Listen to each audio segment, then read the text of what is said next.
Joining me now is former White House press secretary and brand new Fox News contributor, Sarah Huckabee Sanders. Welcome to Justice. So good to have you here. It's great to be with you. Well, it's great to have you part of the family. Really, you know, to have someone like you here is really great for not just people like me, but for the audience as well. I'm going to start with the whole idea of what my open was about, and that is the Inspector General's report. Jim Comey pretty much skating on that. But the Inspector General made it clear that there was lying and there was leaking. And yet, the media is almost dead silent about it, and Bill Barr could have prosecuted. So juxtapose that against Bob Mueller and the fact that Bob Mueller said there was no collusion and the media went ballistic for months. Explain that. You worked with them. Well, I think that just shows exactly what kind of bias is out there against the president. Look, let's not forget, too, this is the third IG report to come out and show that Comey was a liar and a leaker, that he disgraced himself and did a total disservice to the FBI. I think we're seeing more and more and more and continued reasons why the president was completely right in firing James Comey. Yeah. He was unfit to lead the FBI, and he didn't need to be there. And I think the sad thing is if Democrats are honest with themselves, they all said that right up until the moment that the president fired Jim Comey. They thought the same thing. Only once the president made that move did they start to disagree with him.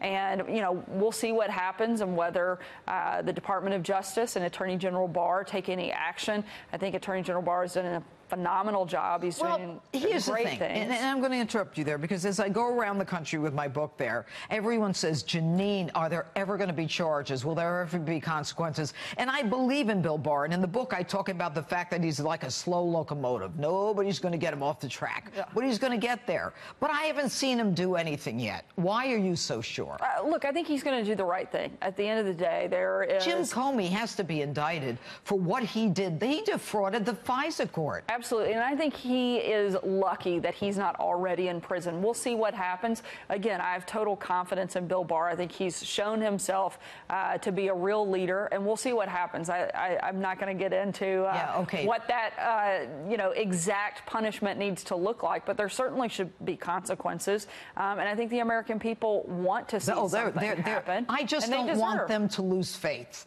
You know, and I don't want to lose faith because I spent 30 years in the justice system, you know, without fear or favor, and I'm still a believer, and I just don't want to be disappointed. But I want to move on to something else.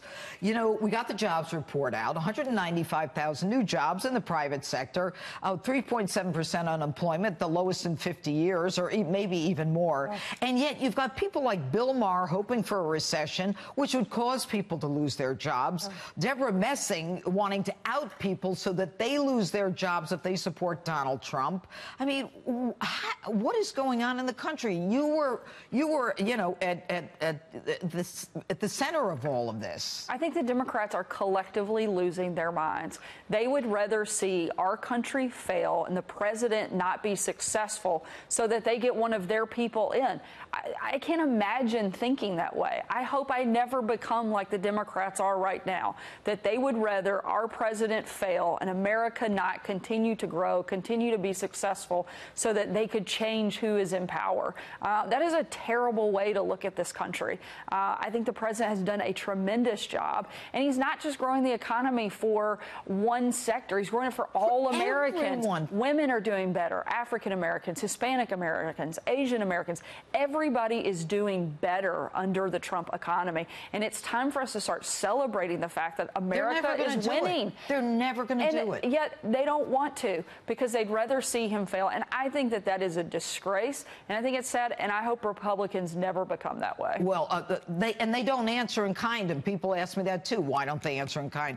But I want to move on to a big issue. You know, when Congress comes back, there's going to be a lot of discussion about guns, and just within the last 24 hours, CVS, Walmart, Kroger's, which I think is more a southern store, they're preventing people from coming in with guns, even in states where there are open carry laws. Does this help the discussion at all? You know, I'm a parent. I have 3 young kids. And I think there's nothing more terrifying at sometimes than being a parent in the world we live in today. You know, whether you drop your kids off at school, whether you're at a movie, a grocery store, a shopping mall, you want your kids to be safe. It's the #1 thing you're trying to do is keep them safe. So I'm always open and looking for ways that we can do that. Whether or not these actions these companies are taking can change things, I don't know. But I do think we have to have a real discussion. But I think the big part of the problem that we're missing, and one of the things that we're not doing, is this is not as much a gun issue as it is a moral issue. We have to look for ways to bring this country together. We have to look for ways that we can have discussions and disagree with each other without being kicked out of restaurants, without fear of losing our jobs.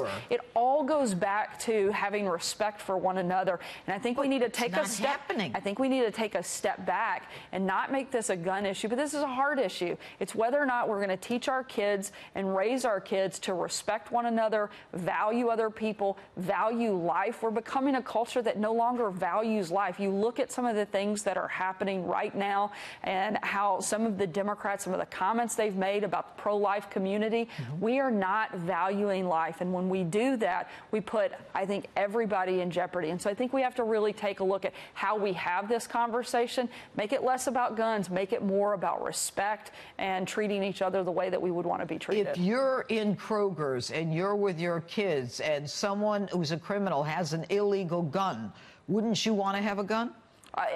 And that's one of the things that I think that we're kind of looking at this from the wrong perspective.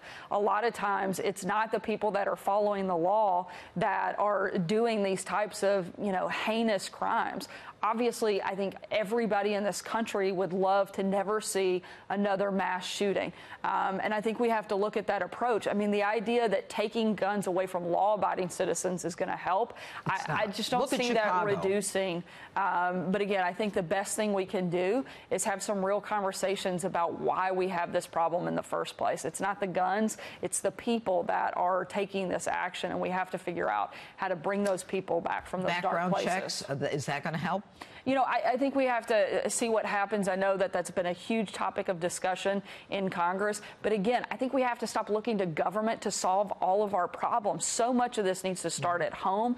I need to do it with my kids, and so does everybody else in America. We have to quit looking at government to solve every problem we have and start doing more of that in our own homes. All right. Sarah Huckabee Sanders, thrilled to have you on Justice. Thank you. Always great to see you. Thank you.